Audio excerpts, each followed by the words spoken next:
imagine you'll probably give me the answer I'm looking for. You want your moves to win the game. Okay. A bit vague. You want to win and kill. But how do you... Okay, Jermel, you might be honest with how you kill. How do you kill something in a Go game? Give me a Don level answer, please. Don't say surrounded. Okay, I just said don't surround it. Thank you! Yes! Yes, you got it. Thank you, thank you, thank you, thank you. Your opponent creates too many weak groups. In other words, what you're getting at is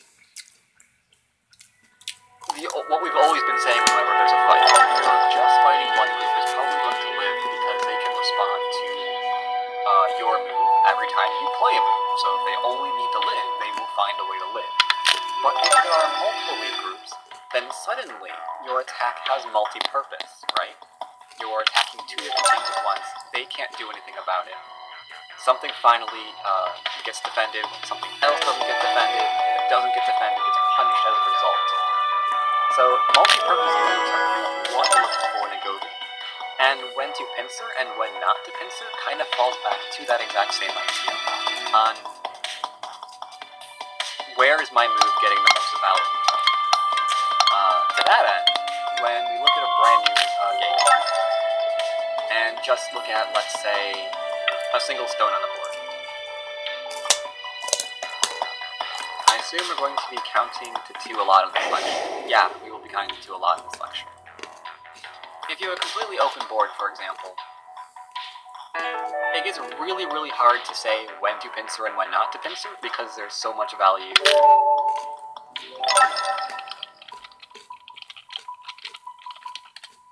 Because there's so much value that you can really get away with doing whatever you want.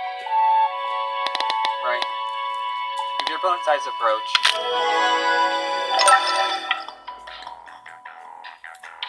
first lesson on pincers, verbal form of pincer is to touch. Okay.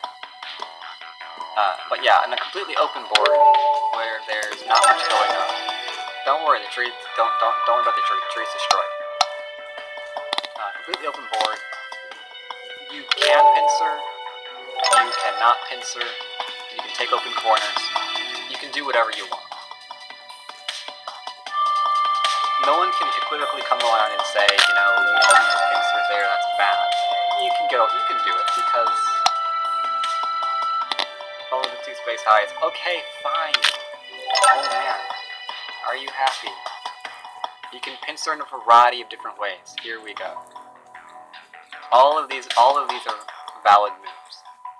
But as the board gets filled up, we start finding more moves having more value than others. Let's take a really, really basic example. Let's say we do 3-3 or no 3-4s, and let's say someone encloses. All right, our opponent approaches. Now we might find approach high. We might find approach low. For the sake of argument, let's go and take a look at the low right now. As I said, tree is destroyed. Here's an example of when we can start finding multiple meaning to our moves in determining when to pincer and when not to pincer. Because what's one move that immediately comes to everyone's mind when you see this position?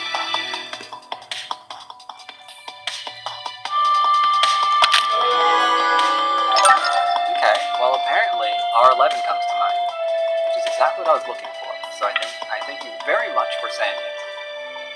I very much appreciate it. It's exactly what I was looking for.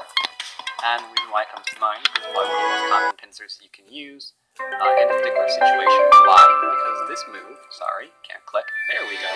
This move is doing 2 things at once. It's putting a lot of pressure, well, some pressure on the approaching stone, making it struggle a little bit to get an adequate base, because we see that it can't get a 2-space extension anymore. But at the same time, it's also extending from the corner. So this is a pretty valuable move in this particular situation. We're extending from our corner, and we're putting pressure on our opponents. To address the comment that you played it before but you didn't like it, I assume you mean you didn't like it as black, or you didn't like it as white. I'm assuming black. Okay, that's just a different constraint. That has nothing to do with the pincer itself. And okay, yeah, he could have played anything and you'd be like, you know what, I don't like this position. He could have passed and you'd be like, that's just unfair for me.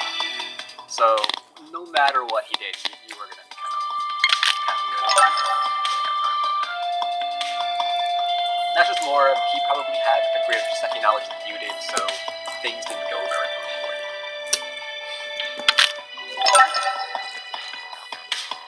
That said,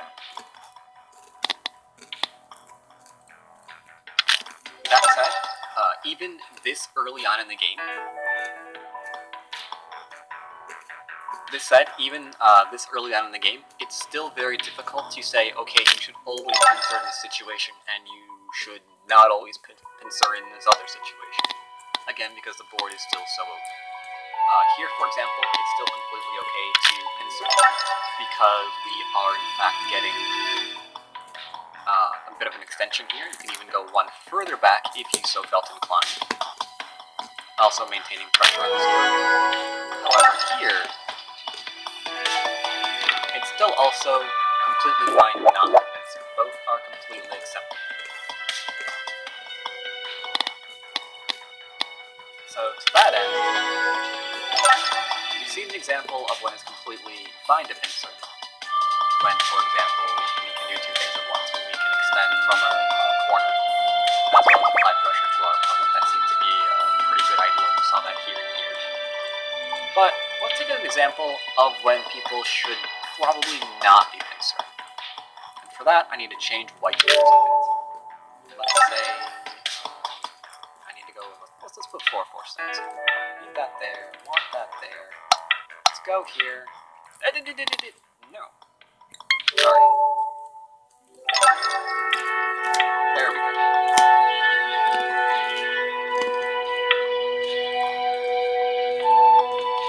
Now I'm done. If you were white, where was your next obvious play going to be?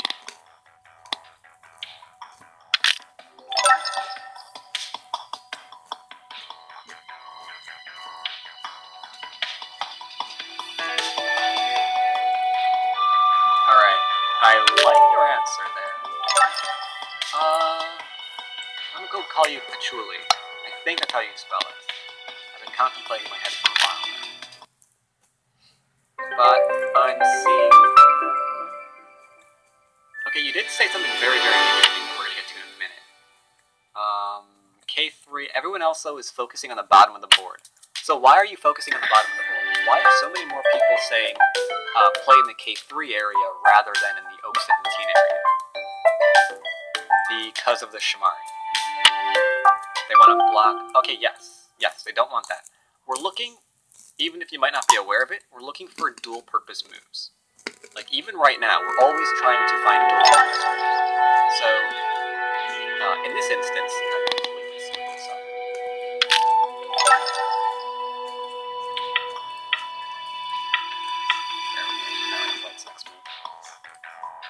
Yes, we're looking for dual-purpose moves, and blocking the extension from black, as we can see here, this is where black wants to extend from his enclosure. Being able to block that and extend from our corner at the same time is a very good idea because we're doing two things at once. Whenever we're doing two things at once, chances are we're doing something very, very good. And this is also probably one of the most common situations I find where people kind of get where to pincer and where not to pincer really, really wrong. Because similarly, as we don't want black to get his enclosure and an extension, typically speaking, black's going to block you from getting your enclosure and an extension, right? So we just took an enclosure. One thing black doesn't want to see here is you enclosing yourself. Even if you're a 4-4, you don't really want to give this to your opponent. So this natural next move. However, big however. This is the most common area where I see people get pincering wrong. And I'm using wrong in a very, very loose way, because the board's still open, you can still argue a variety of different moves because there's a lot available on the board. But more often than not, what we're going to see here in the wrong scenario is white pincering. Why is this usually considered wrong, or why might I be calling it?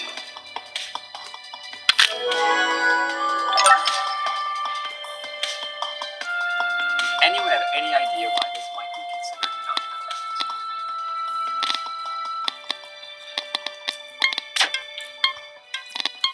Nope, doesn't have anything to do with C8 being weak. There's no other stone besides the one.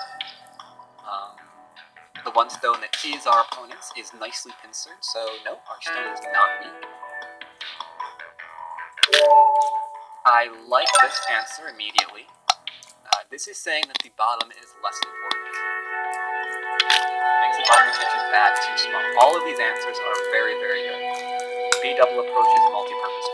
Even if we don't double approach, even if we simply go here in the corner, there are two options available to black, and both of them kind of suck. We could, for example, play here,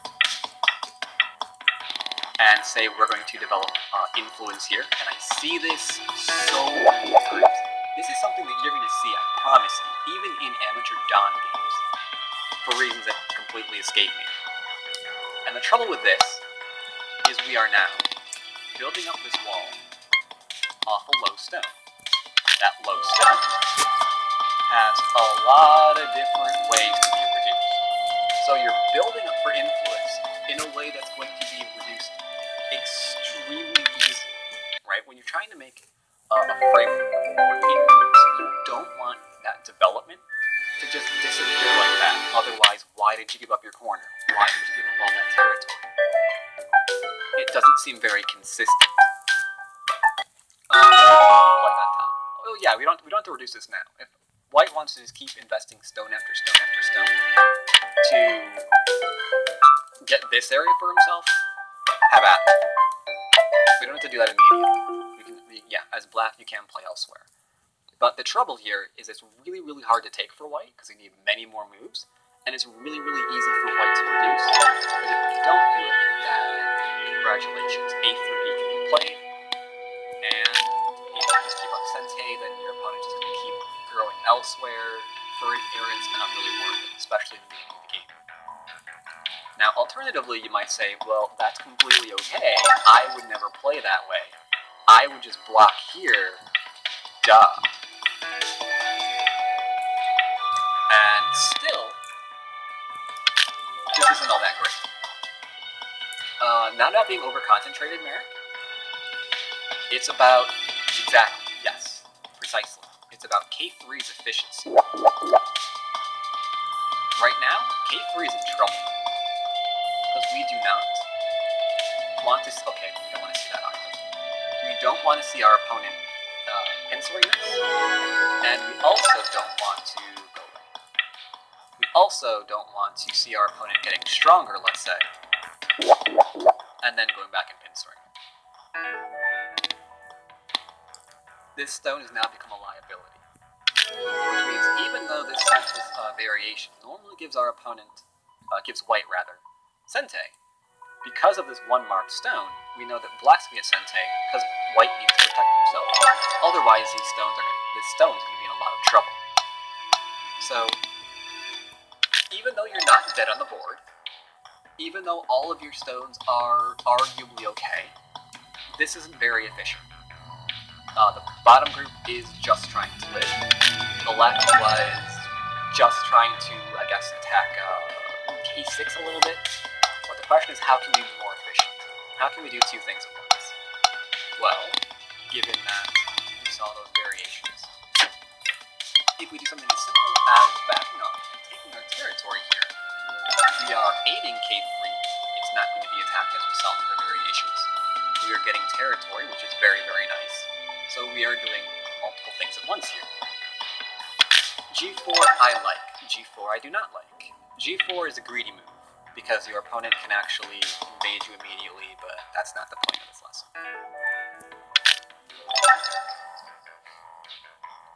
You can double approach, but that leads into some other variations, and I wasn't going to go over them, because once you get into that, you can think, well, there's the high approach, there's the low approach, and the various variations that go with those.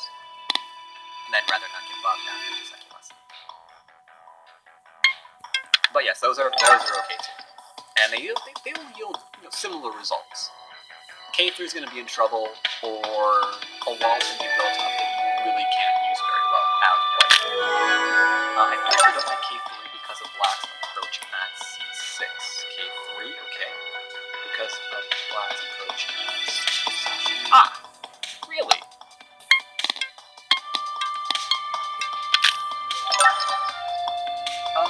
Alright, I'm kind of curious. Where would you play instead of K3? Because we've already found that this is a multi-purpose move. So what would you do instead?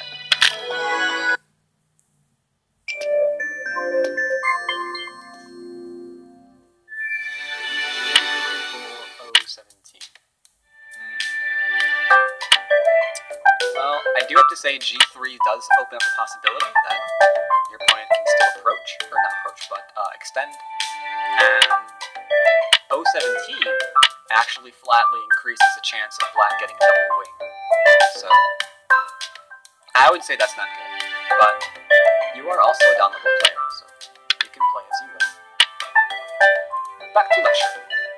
Alright, so that's one example of when it's not so good to pincer.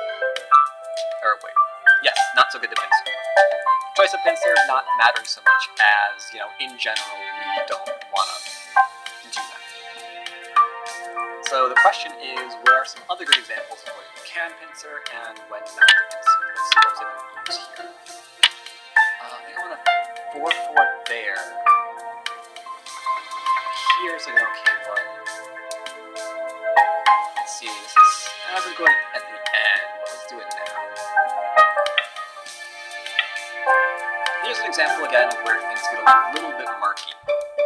When your opponent approaches, you can pincer. Officially says pincer to prevent the Chinese always. Don't have to do that always. In fact, some would argue that if you are doing that to prevent the Chinese and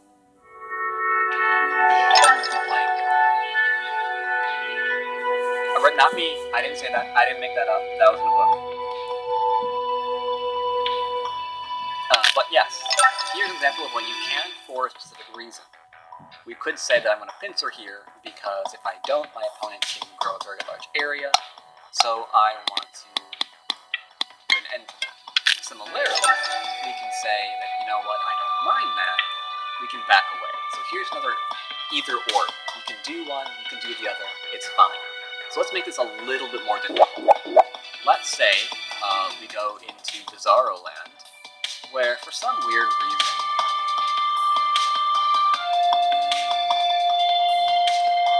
black has himself an enclosure. How he got it on this board, I have no idea. Now, pincering is a little bit harder to come by, because we could do that. He cheated, exactly. White went up, got a drink, and came back, and there's an enclosure on the board. Alright. Here's an example of where it gets a little bit easier to decide if we want to pincer or not. Because we can picture pincers on the board. And we know that we're jumping into an area that's a little bit easier for black to control than it is for us. Right, he's got a nice strong corner, he's approaching. There's a lot of complicated variations that he can go into, such as the one where he gets to finish his enclosure, make it harder to reduce, and is happy at the same time. You might say, I don't want to do that. I would much rather let him get whatever he wanted to do, split the left side, and then reduce later. This is also completely acceptable. But we're going to make this a little bit harder still. Variations. See, I'm trying to use variations that you can actually see in your games. Let's change this to a 3-4 step. Let's go ahead and close. Let's just get rid of something here. So yeah, that's nicely modern. Now black has a chance to approach. Okay, good.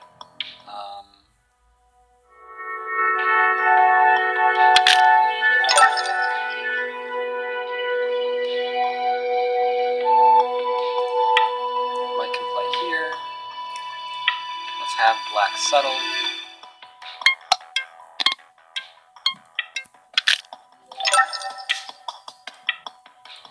Don't mind the Jisheki that I'm using exactly. I'm not using the magic sword. Don't mind the Jisheki that I'm actually using. I'm just trying to pull up examples.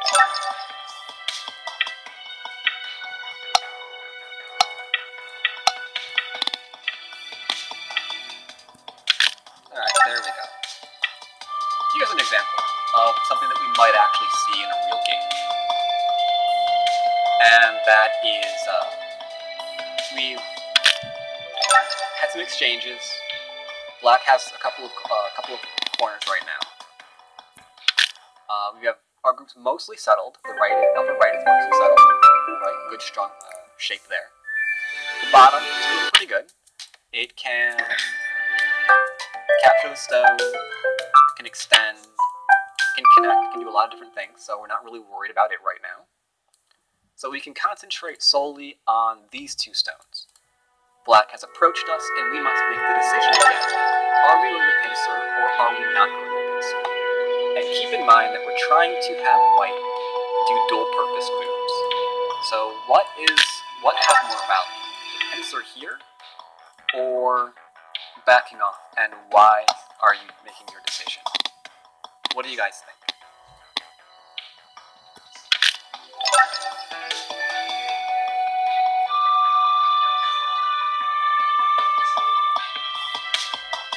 You are saying the large knight for 500. Could do. M17 first. Ooh, M17 says you want a pincer.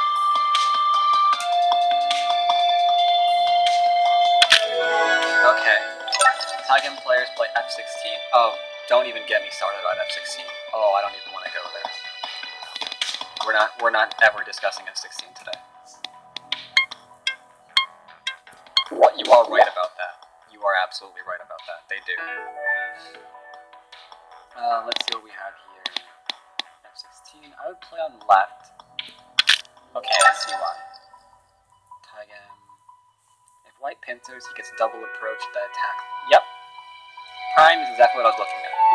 On one hand, if we're looking for double, for moves that have double value, right? We can pincer. We're attacking here, but what's the other thing that we're trying to say? It looks like the other thing we're trying to say is, I'm worried that if I back off, you know, maybe black gets to develop. I think that's the second thing that you're trying to say by pincing.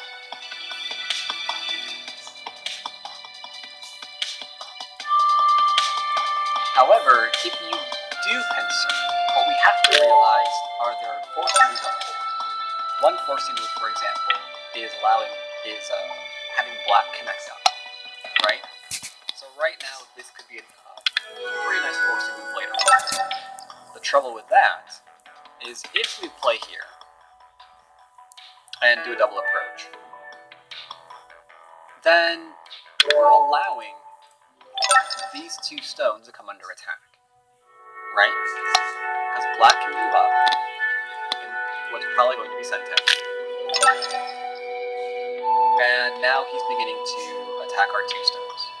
So if we say that, for example, that we're not interested in this area, let's say we just pick this variation first, then our two stones are floating. They're definitely going to be needing help right now. Otherwise, the attack's going to come and these two stones are going to be running away. It's not going to be pretty. Right? So to avoid that, I guess you're saying that we're going to play this variation in which we're building up from an area that we know we can't play. It's a little bit too large. Maybe if we had D10, we could play this way. But this way, we know we can reduce this. Because this is just way too large of a take for ourselves. So this is risky, but maybe it's playable. But we don't really have to play risky. But we can just back off with either the small knight or the large knight, as was suggested. And not be impatient. Our opponent can try to build this area up. But right now, as it stands, we can go over top of this stone. We can still extend down here. And we can even extend over here. got a lot of variation here for white, in which we don't create a weak group, or we aid the group that can be made weak, so black can't attack us. Instead, we're going to be the ones doing the attacks. So the two purpose moves here are, one, we're taking territory, and we're aiding a group that can easily be made weak if we're not careful, because of those forcing moves.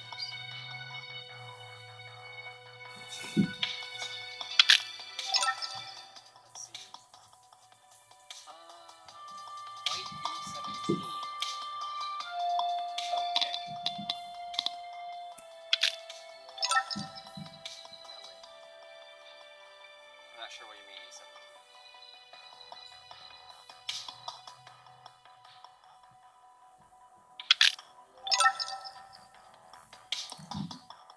Yeah. No. Oh, yeah, okay. So you want to kick this right now. And then play F16, obviously. Yeah. And then play here. No, you want to play C14. And then K16. You could do that. I'm not a fan. For reasons that kind of go outside the lecture, but suffice it to say, we know the invasion points here, you know you want to probably at the very most try to play here. It's going to be go take black to develop. We might do that later, we might not.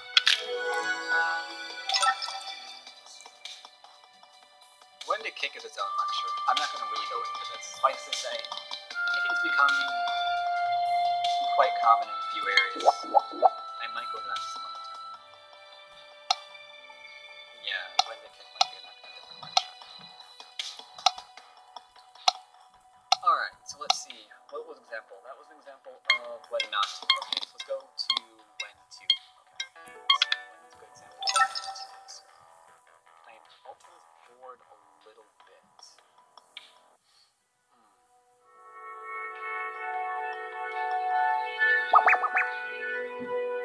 Alright. Okay, an example. Let's see. Do you want to use the same orthodox? Because orthodox is so common. Orthodox is, oh no, forget that. Chinese is more common. Okay. This is going to be an easy one. This is going to be an easy one. Easy example. Easy, easy, easy, easy. Everyone should get this one. Especially since I just gave you the answer.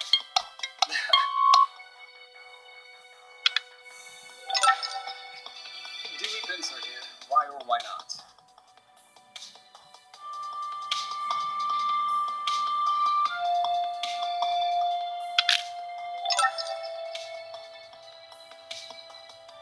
From a real basic standpoint,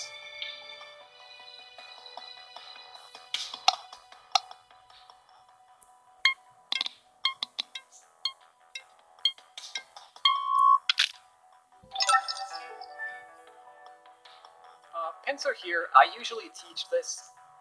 Okay, it's technically not absolutely correct of me to do so, and I freely admit that, but I usually teach this to my students as not to pincer because they're already pincered.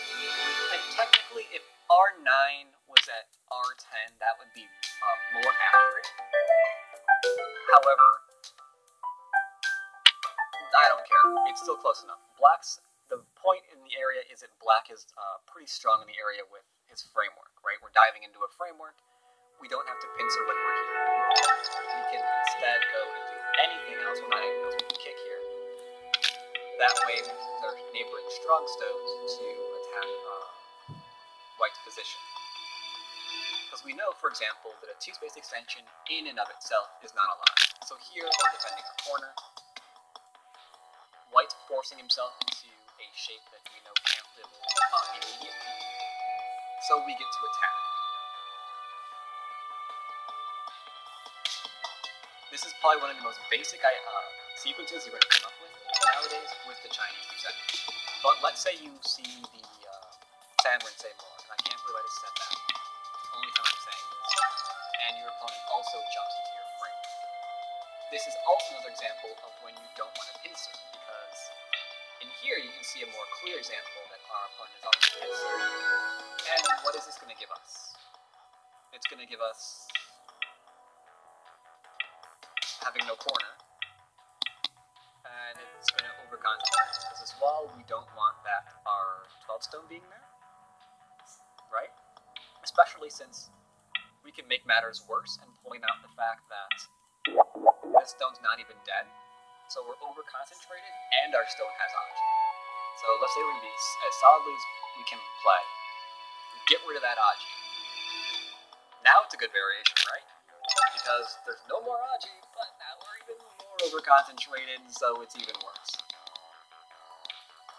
Which is why typically when you're putting jumps into a framework, and I don't care what framework it is, actually there's more than one framework. There's the Chinese, there's Kobayashi, is Kobayashi? No, Kobayashi doesn't work with the Chinese does, all the Chinese do. High Chinese, low Chinese, yeah, pretty much it does. Not sure if we can do a good example on the Kobayashi. Actually, we can in a minute. That's going to be different. Suffice to say, typically when you're dealing with a framework, if your opponent approaches the framework, you probably don't want to pincer it. And we see that with the Chinese variation, we see that with the Sanrin say. And I didn't put it here, I went over it too fast, I'm sorry for that. Here is pretty much the same thing. If we trade territory for influence, and then we look around at what we get for it, we see all of these low stones. We know that we're not actually playing for influence anymore, we're playing for territory. So we've got this large wall, playing really low for territory, with an ungodly amount of follow-up moves. If we're looking for ways that white can follow this up, we see A, B, C, D, E, and F. All of these are moves that can be played against whatever it is we thought we were going to play. I guess technically we can also do G. So pincering does not make sense.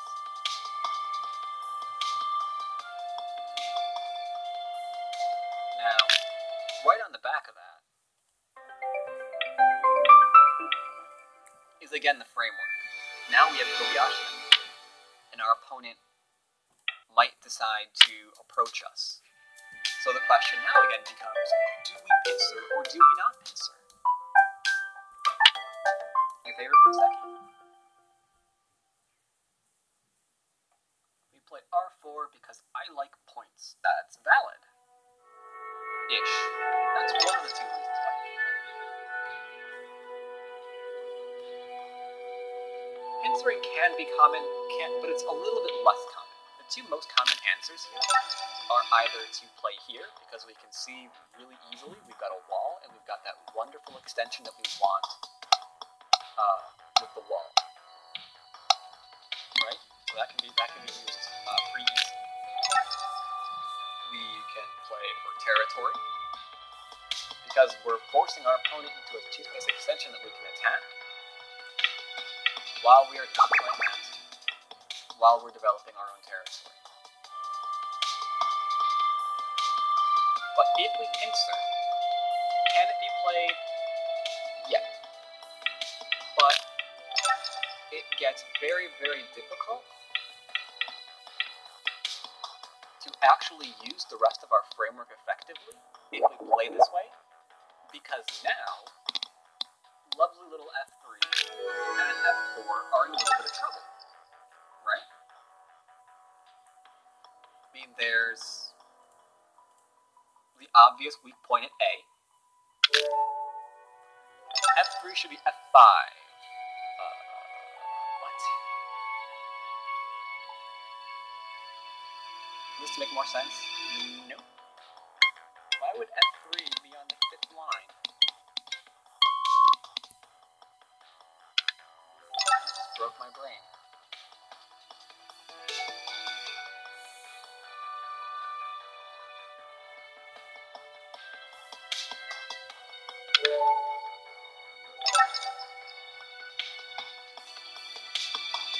F3 is too low.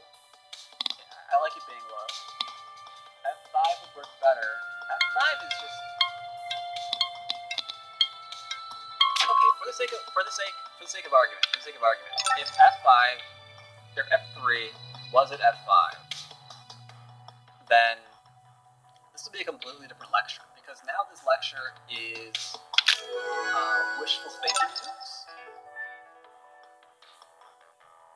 It's like, I'm gonna play here for influence, I guess, and then white backs off, and now I'm on the 5th line. Sorry, am I missing something?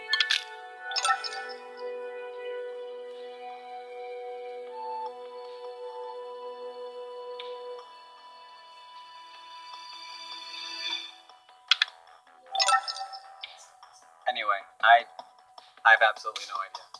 Sorry, if I missed something obvious here, then I apologize. But having this stone floating in the middle of nowhere... Oh wait, that was for Sanrinse? Oh god, am I in the wrong one?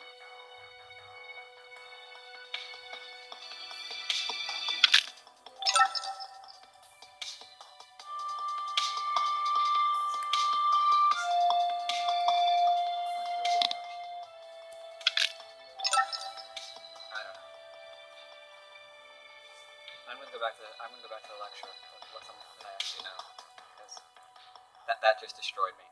Yeah, moving on. I might edit all of that out. If you really want, I can give you control and you can show me next, at the end of this, like, what you meant by F5. I am willing to learn. What was I saying? Before my brain stops working. Right, Kobayashi. So, here, technically you can in fact play this. Sometimes we see it, it's very rare to do so, because as pointed out right now, F3 and K4 aren't entirely useless, but they are a liability. They make it. We probably aren't going to have a fun time settling this, especially since, as we see in this variation, white just got sent in. So that can be attacked now or later. Not going to be pretty. So they're both two examples of when your opponent's approaching your framework. Pincering might not be a good option. Now, right on the back of that, I had another one. Was a good option. We're talking about low Chinese. Where was that thought go? We're talking about low Chinese. What could Kobayashi?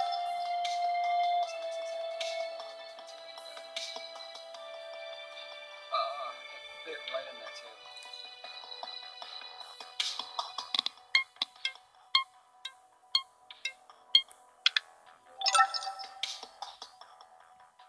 If white approaches too close. Yeah, you could do that here. You could actually do that here. This is more for that's more stylistic though, because you could still say, I'm not going to do that, and that's going to be okay. So I'm not going to get into that one. That's more of a Kobayashi lecture than a window pincer lecture. Let's see. Oh, that's one. No, I don't look at that.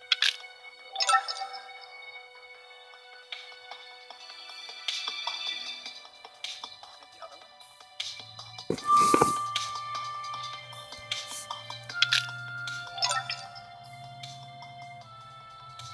Here, just so you know, there's no right or wrong answer. You can answer or not as you choose. Oh, that's one. Okay, thank you. I got it now. I need white. You, and you.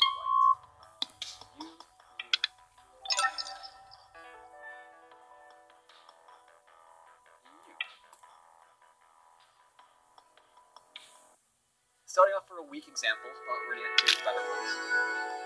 Typically speaking, when G3 play, no, we're not going through that. Typically speaking, another good example of when you don't want to pincer is when you're pincering into a very strong area of your opponent. And you can easily read out that your opponent can do two things at once if you decide to pincer. Here, for example, we see obvious what black's trying to do. Black could either try to get a bunch of influence to develop the bottom, for a 4 point there, nothing on the bottom as of yet. Influence here, then it's easy to say that he might take a very large area. So he might be tempted to say, alright then, I'm going to counter that by playing a piece. Trouble with that is it's very easy in this particular instance for white to attack, or for black to attack and expand at the same time. Which is why it's typically regarded that, especially in this instance here, when our 3-4 point is facing our opponents as white, that we've made a mistake. I've heard a lot of people even flatly say, you don't do this. This white stone is a bad move. That if you lost the game, you lost the game with C4. Q16 should be at Q15. So cool. So is one advice will raise my level 2? Yes, probably will. So here, typically speaking, we usually back off, or we have something very, very special planned if we're going to play in this fashion. And I can go ahead and start making this a little bit more common to see in other areas. Let's say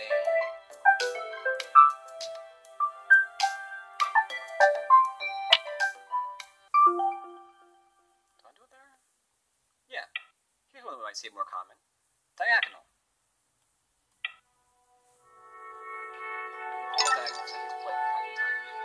This is another example, almost identical to what we just saw, where we cheat with the stone so we can make it quote-unquote identical to what we just saw. There we go. Yeah, you disappear. There we go. Where if we actually pincer here, we're going to probably wind up in the exact same situation, and we don't want to be there. Even if our opponent approaches low, we're probably not going to do this for the exact same reason.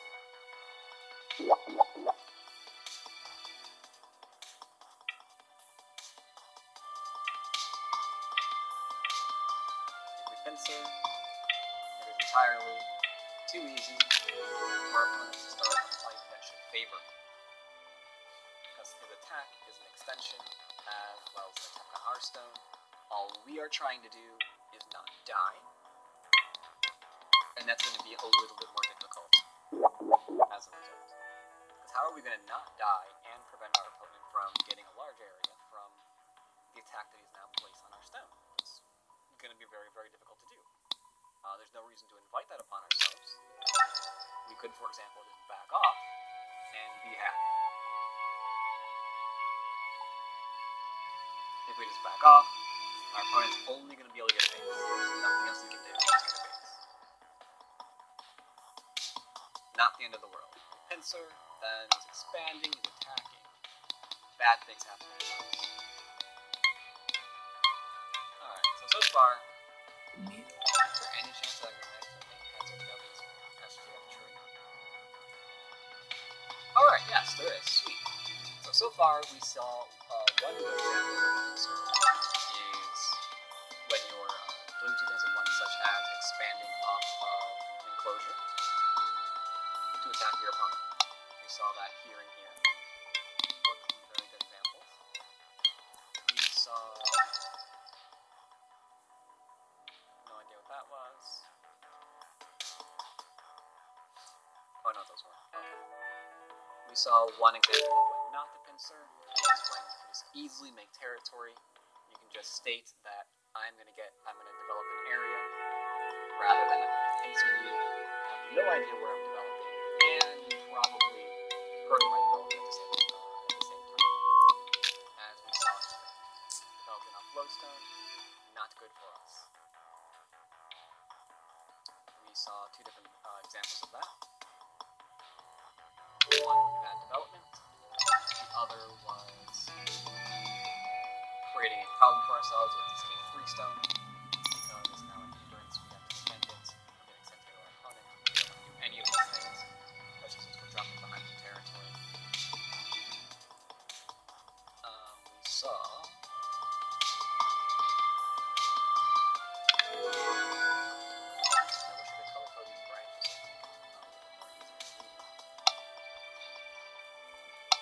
saw that when we pincer into an area where black is pretty strong, that it can easily go badly for us. We saw it a little bit here, a bit of a complicated variation, where black can develop territory and attack at the same time. We saw it a little bit easier in one of these variations that we're never going to find again. Nope. Nope. Nope. Never gonna happen. There we go. We saw it in this variation where black can simply jump out and attack. And this should be the diagonal. Yep, same thing. That black can easily develop, the result of which we're not in control. Alright, that covers the variations we've gone through so far. Anything useful to say about 3-3 opening and pincers? No, not really. I don't see 3-3 opening a lot. I'd rather look at some of the more common ones. Let's see. It depends on what. That's the board. That depends on the board. That's too much of the board.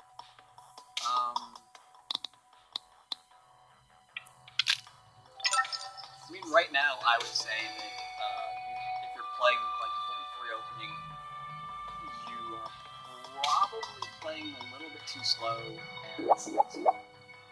realize why we don't play double 3-3 anymore, rather than if it's good to pincer here. I'd rather discuss.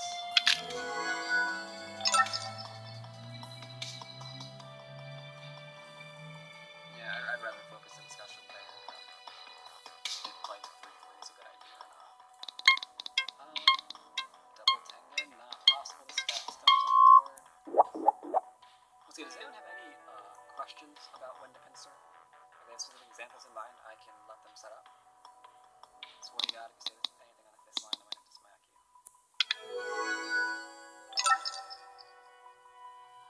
Alright, I can give you control. I have no idea where my previous example was, so I'm just going to give you control so you can lay it out. Yep. Well, that was funny. I laughed. Okay.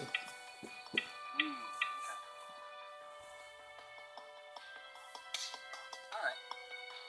Let's see. Before I say anything, what are your feelings on this? Was this a good use of pencil? And what does chat think as well? Good, bad?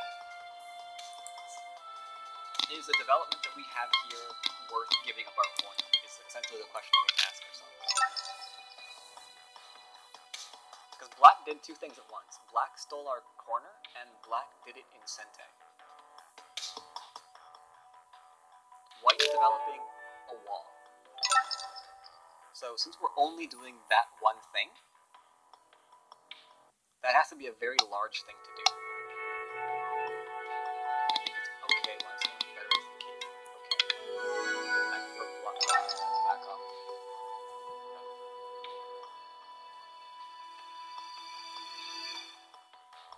Alright, I don't like this.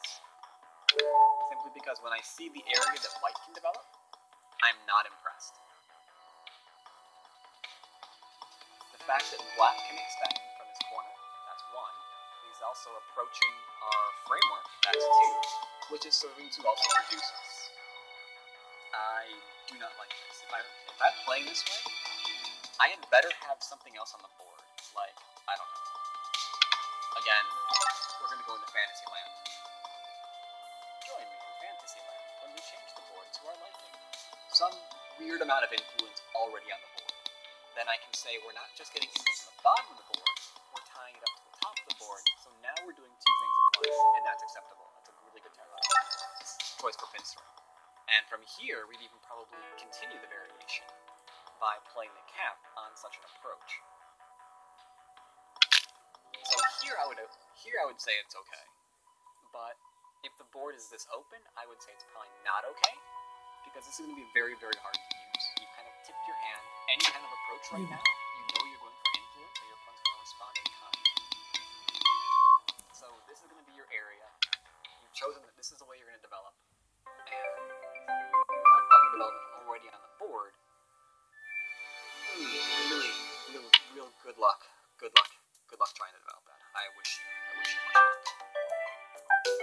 I would still not play this. I would still be completely okay with just playing. I'd probably just play low here. I would be happy with playing low here. Though I would rather play high. Or one away too. That's fine too. Does anyone else have any other questions about one to pincer? But before I run out of time, I want to know what some of you guys think. When's it good to do a low pincer versus... Okay, that's just nitpicking pincers now.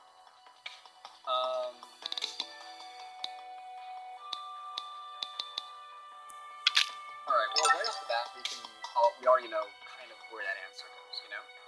You can say, for example, that, well, what's it in the third line and the fourth line? Well, the fourth line is more influential than the third line. So, if, for example, I'm playing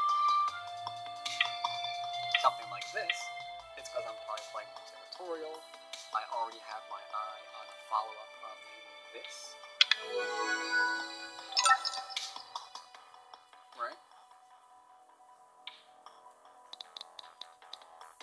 Whereas if I'm instead playing a high pincer, well, now I'm playing more influentially.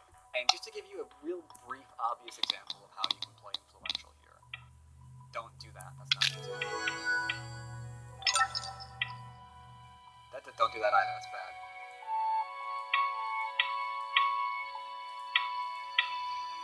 Where we're getting influence on some part of the board, but our opponent is too. And again, that just gets down into Giseki.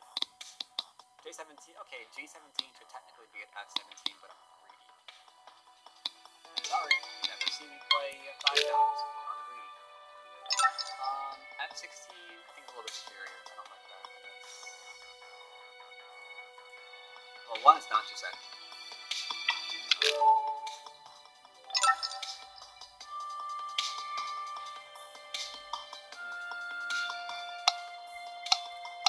Could it technically be playable, though? I think technically it's playable, but I'm pretty certain that normally we just play there. But again, that's just second issues.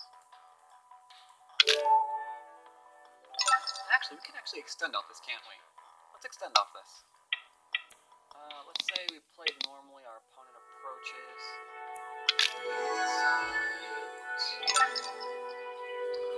Do something here. I need to get black in the free move. And black approaches. Here's another example. Do we pincer or do we not pincer?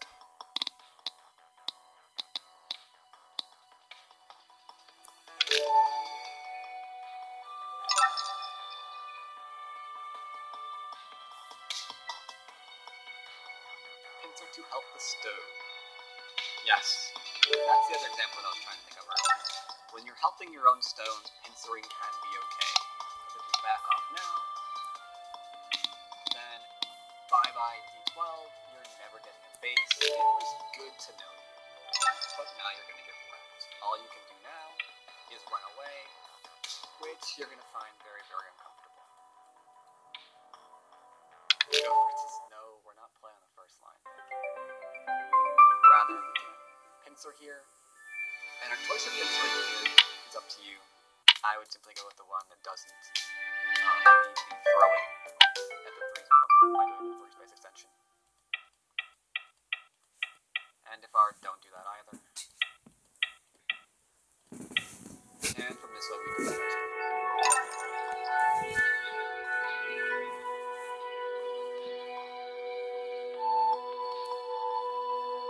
Ultra urgent equals any move which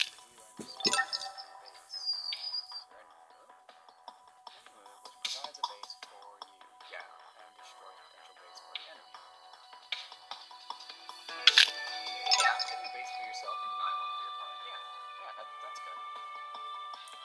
Could we just treat D12 lightly and take the corner? I think the board might still be open enough for you to do that. I wouldn't. I don't think I would.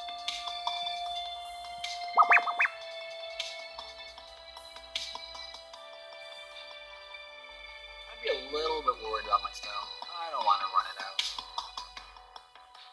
In fact, if we wanted to make this even more concrete, we can go back to the initial second and say that our opponent gave us an even larger wall than we did previously. And now we can be like, well, are we going to pincer from here? And if we don't, then that's going to be even more difficult to handle. We could just reduce and save our stone with just one extra move.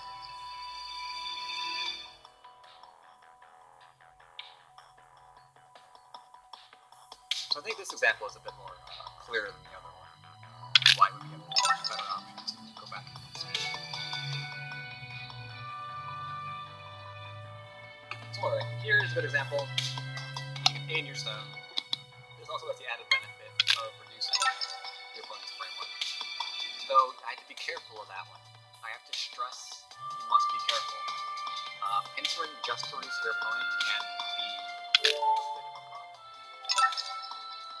If, for example, we took that same variation and removed the stone, now you're being risky, because your opponent can actually try to attack from this variation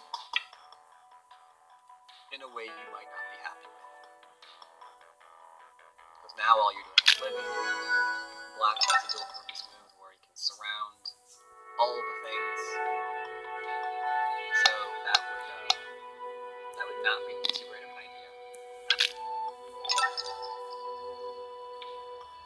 Alright, remember to read on OBS, but not on tani, I'm sorry. Or not on KJS, not on tani, sorry. I meant to read both places. Let's see, I think that's it for now. So I think it's a really easy example.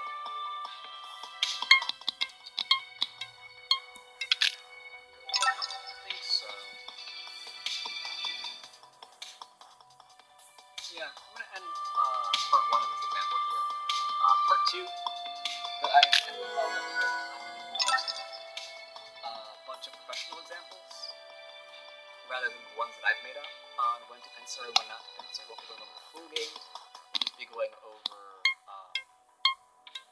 just those situations, how they arose, a little bit of their continuation, why they chose to pincer, when not to pincer, then move on to the next game for the other example. That'll probably be next week. Third week after next week. So if you wish to see part 2 of this introduction, be here for that. If you miss any part of this, it will of course be up on our website and on YouTube later on. When you surrender at such points, how do you use shape? Shape lecture. Fun. Ask that. Say there's someone watching still here. Son has a shape lecture that is actually on YouTube nowadays, so you might want to go and look at that. He has the longest in-depth shape lecture that I am currently aware of on YouTube, and I don't have a link ready for that. Is it? Wait, is it in his profile? Yes, it is. I think.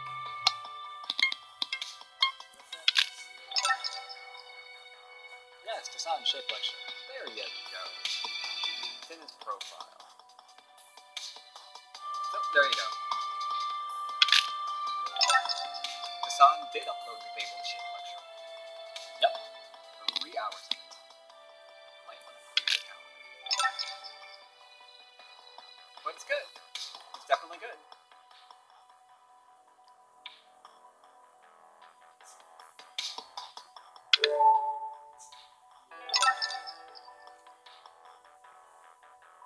So that's it for this week. We'll be back next week with part 2 and some pro games. For those of you who check my Twitter, I'm probably not going to be streaming tonight. If I do, it's just going to be one game on other TV servers, and that's probably going to be about it. But I'm not sure. I haven't really streamed already. Maybe I will. I'm not going back to Fly or Die. People complain about Fly or Die. They're like, that was the most unprofessional series you've ever done because I was insulting the circle while I was playing there. And admittedly, that's not exactly professional, but...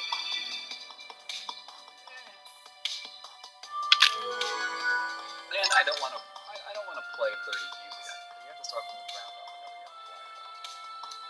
Wait, did I miss the lecture? A little bit, yeah. But it'll be uploaded later. Well, whenever you're doing something such as, teaching, you can do it in a professional manner or you can do it in a non-professional manner.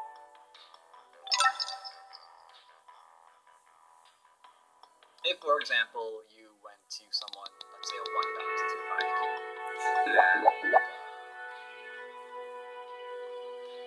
you were, hoping to learn from them, and they just insulted you and called you sauce all the time, while pointing out a few of your mistakes. That's not being very professional. Now, granted, you might be noob sauce, but, you don't point that out to someone. You let your friends do that for you. But alright, thanks for stopping by, everyone. I will see you all next time.